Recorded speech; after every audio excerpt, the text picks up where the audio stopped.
A space-time vortex around Earth, presented by Science at NASA.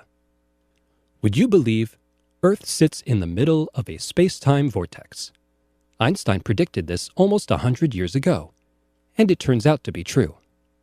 On May 4, 2011, researchers announced that NASA's Gravity Probe B spacecraft has detected the vortex, and its shape precisely matches the predictions of Einstein's theory of gravity. The space-time around Earth appears to be distorted, just as general relativity predicts, says Stanford University physicist Francis Everett, principal investigator of the Gravity Probe B mission. Time and space, according to Einstein's theories of relativity, are woven together, forming a four-dimensional fabric called space-time. The mass of Earth dimples this fabric, much like a person sitting in the middle of a trampoline. If Earth were stationary, that would be the end of the story. But our planet spins, and the spin should pull the dimple around in a four-dimensional swirl.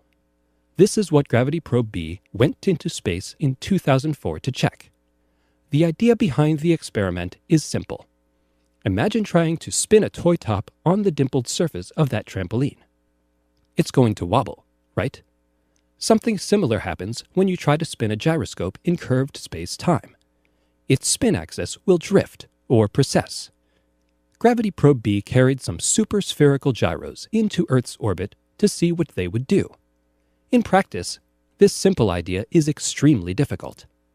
According to calculations, the twisted space-time around Earth should cause the axis of the gyros to drift by a tiny amount.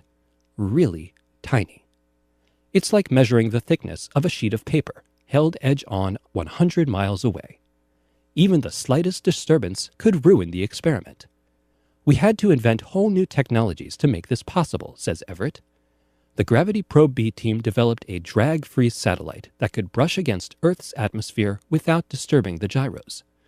They figured out how to keep Earth's magnetic field from penetrating the spacecraft.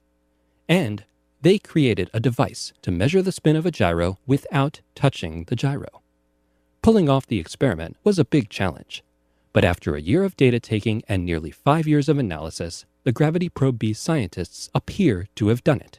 The gyros precessed, the vortex is real, and we are in it. Einstein was right again.